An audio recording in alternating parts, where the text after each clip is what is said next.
திருச்சி மாவட்டம் தொட்டியம் வட்டம் நாகைநல்லூர் காட்டுப்புத்தூர் அருகில் உள்ள நாகைநல்லூர் கிராமம்.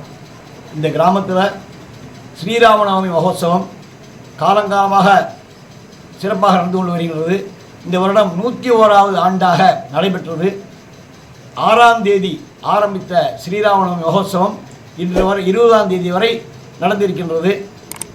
ஆயிரக்கணக்கான பக்தர்கள் கலந்து கொண்டு இதை சிறப்பித்திருக்கின்றார்கள்.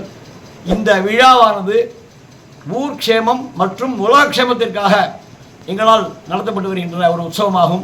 அதனால் எல்லா உலகத்திலிருந்து எந்த பாகத்தில் அமெரிக்கா, ஆப்பிரிக்கா, லண்டன் எங்கே இருந்தெல்லாமோ எல்லா இதிலிருந்தும் இந்த மக்கள் வந்து நம்ம கிராமத்தில் கலந்துண்டு சிறப்பிச்சிருக்காங்கிறத இதன் மூலம் உங்களுக்கு தெரிவிச்சுக்கிறோம். பகவானுடைய அனுகிரகத்தினால எல்லாரும் நல்லா இருக்கணும், எல்லாரும் க்ஷேமமாக இருக்கணும், உலகம் நல்லா இருக்கணும் அப்படிங்கிறதுக்காக எங்கள் பிரார்த்தனை. உங்கள் பேருங்க ஐயா? டி. சிவசுப்பிரமணியம்.